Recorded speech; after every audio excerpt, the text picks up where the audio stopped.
Yance Sayuri menjadi andalan PSM Makassar pada Liga 1 2022-2023. Di bawah asuhan Bernardo Tavares, Yance Sayuri selalu jadi pilihan di sisi kanan pertahanan Laskar Pinisi.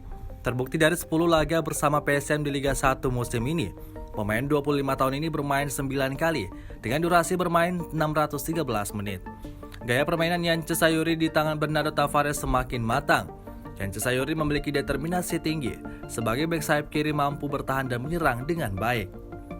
Dalam bertahan sangat disiplin, sudah 21 tackle bersih dibukukan, 24 kali memotong serangan lawan dan 18 kali sapuan. Ketika menyerang cukup berbahaya, 5 tembakan dilepaskan ke gawang lawan, 4 diantaranya tepat sasaran serta catatkan 1 assist. Daya juang tinggi selalu ditunjukkan selama pertandingan, ditambah sifat pantang menyerah.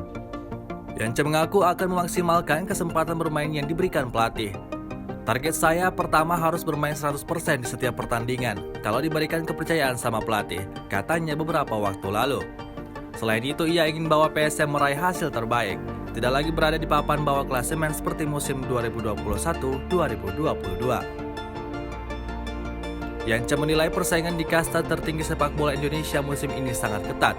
Walau begitu, ia yakin seluruh pemain akan diberikan yang terbaik di lapangan.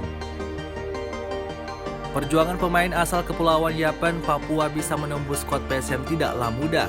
Ia bergabung bersama klub kebanggaan masyarakat Sulawesi Selatan pada Liga 1 2021-2022. Yance berada di bawah bayang-bayang saudara kembarnya Yaakob Sayuri. PSM jadi tim pertama Yance di Liga 1, sebelumnya hanya bermain di Liga 2. Di awal bergabung PSM, pemain nomor punggung 11 ini jarang mendapat kesempatan bermain. Berbeda dengan saudara kembarnya Yaakob Sayuri yang selalu jadi pilihan utama di skuad PSM Makassar. Pelatih PSM kala itu, Milomir Seslija, selalu tempatkan Yance di bangku cadangan. Debutnya berkostum kapal pinisi tidak terjadi saat lawan Persikabo 1973 di pekan ke-9 Liga 1. Yance masuk di babak kedua menggantikan Syahrul Mustafa di posisi bek sayap kiri. Padahal posisi asli Yance adalah penyerang sayap. Namun terpaksa dimainkan sebagai bek sayap kiri karena PSM waktu itu krisis bek. Abdul Rahman selalu jadi pilihan utama alami cedera. Berawal dari sinilah, Yance Sayuri kini bermain sebagai bek sayap. Walau telah diberi kesempatan bermain, itu tak membuat langsung jadi pilihan utama. Ia masih jadi penghias bangku cadangan.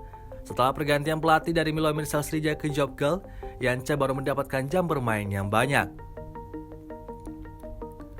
Pemain kelahiran 22 September 1997 ini mampu menggeser posisi Abdul Rahman di posisi bek sayap kiri.